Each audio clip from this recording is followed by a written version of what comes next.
खवा घालून मस्त तोंडात टाकताच विरघळणारा दाणेदार असा गाजराचा हलवा कुणाला नाही आवडणार. आणि विशेष म्हणजे थंड झाल्यानंतर सुद्धा अजिबात पाणी वगैरे सुटत नाही बर का.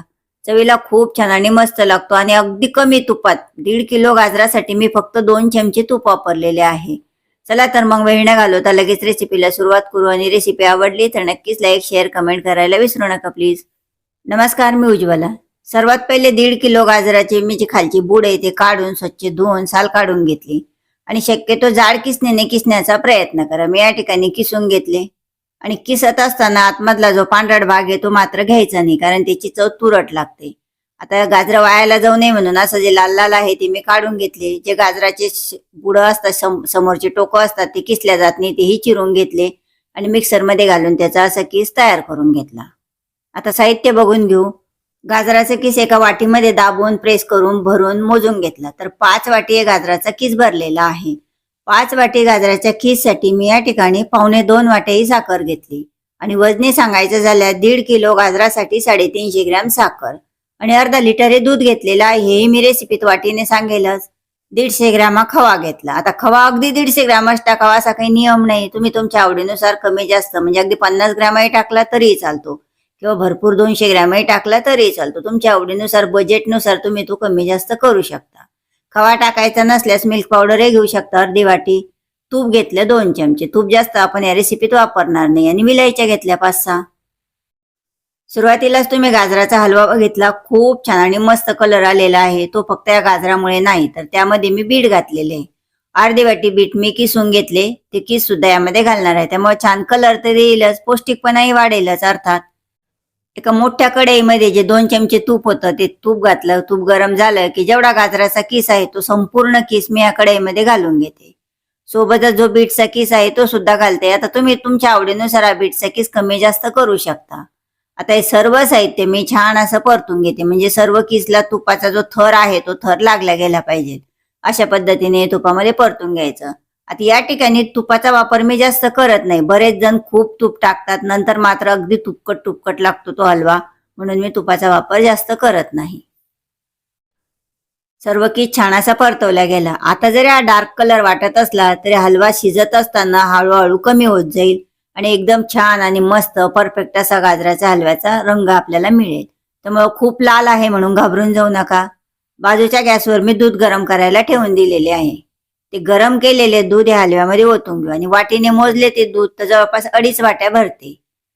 आता गरम केलेले दूधच कोणत्याही हलव्यामध्ये घालायची ही गोष्ट नेहमी लक्षात ठेवा. अगदी शिरा असो रव्याचा, किंवा मुगाच्या डाळीचा हलवा असो, किंवा गाजराचा असो, त्यामध्ये गरम केलेले दूधच घालायचे. थंड दूध अजिबात घालायचे नाही. आता हे दूध यामध्ये मिक्स करून घेऊ. आणि हे दूध आटेपर्यंत आपल्याला हलवा या दुधामध्ये शिजून घ्यायचा आहे. आता तुम्हाला खवा किंवा मिल्क पावडर घालायचे नसेल तर अर्धा लिटर दूध ऐवजी 1.5 लिटर घट्ट दूध घाला आणि दूध आटेपर्यंत हलवा त्या दुधामध्ये शिजून घ्या. आता या ठिकाणी सर्व साहित्य मिक्स केलं. दूध फक्त अर्धा लिटर घातलेले आहे. गाजरही छान शिजल्या गेले पाहिजे, म्हणून गॅस मिडियम करून घेते आणि यावर जवळपास 3-1 मिनिटासाठी झाकण ठेवून देते. जवळपास 3-1 मिनिटं झाले. कलर बघा किती सुंदर आणि मस्त परफेक्ट असा आलेला आहे. जो लालपणा होता तो दुधामुळे चालला गेला.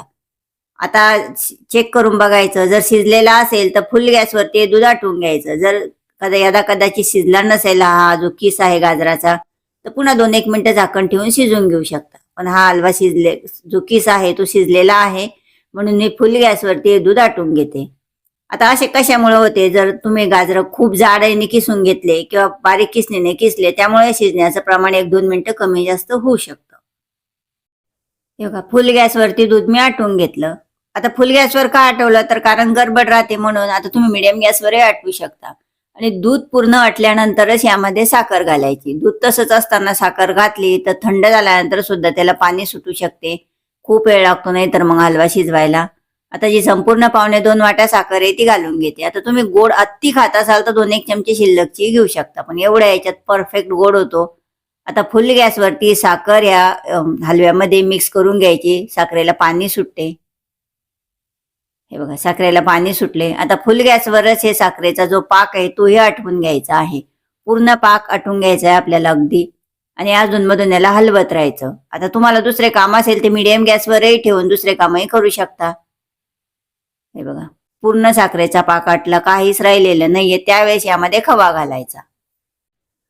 खवा घातल्यानंतर गाजराचा हलवा जास्त वेळ शिजवायचा नाही, नाहीतर त्याला तूप सुटते.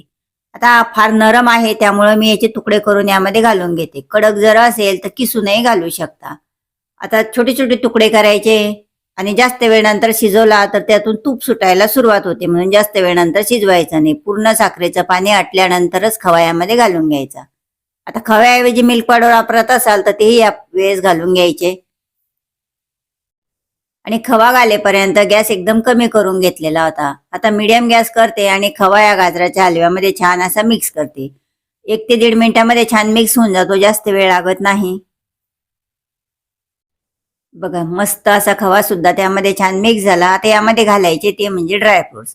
मी ऑलरेडी तळून घेतलेले होते. तुम्ही असे तळलेले जर नसेल तर सुरुवातीला जेव्हा तूप गरम केले त्यामध्ये थोडेसे परतून घ्या. आता मी या ठिकाणी फक्त बदाम काजू घेतले, तुम्ही तुमच्या आवडीनुसार हे ड्रायफ्रुट्स घेऊ शकता. थोडे आता घातले, थोडे सजावटीसाठी वरतून घालायला ठेवते. थोडेसे 1 चमचा साखर मध्ये 5-6 विलायच्या घालून त्याचं पावडर तयार करून घेतलं, तीही आता यामध्ये घालते.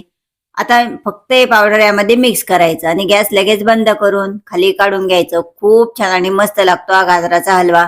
अगदी तुम्ही थंड झाल्यानंतर खा किंवा गरम गरम खा, तुमच्या आवडीनुसार तुम्ही तो खाऊ शकता. मस्त असा हलवा तयार झालेला आहे आणि आता जरी थोडा किंचित पतला वाटत असला तरी थंड झाल्यानंतर तो घट्टसर होतो. मी आता खाली वाट्यांमध्ये काढून घेते. बघितलं किती सुंदर आणि मस्त असा गाजराचा हलवा अगदी तोंडात टाकताच विरघळणारा दाणेदार असा झालेला आहे. आणि थंड झाल्यानंतर सुद्धा याला अजिबात पाणी वगैरे सुटत नाही. 7-8 दिवस आरामशीर टिकतो. चवीला खूप छान आणि मस्त लागतो. त्यामुळे एक वेळा नक्की अशा पद्धतीने करून बघा आणि कसा झालाय कमेंटमध्ये सांगायला विसरू नका. रेसिपी आवडली तर नक्कीच लाईक शेअर कमेंट करायला विसरू नका प्लीज. रेसिपी शेवटपर्यंत बघितल्याबद्दल खूप खूप धन्यवाद.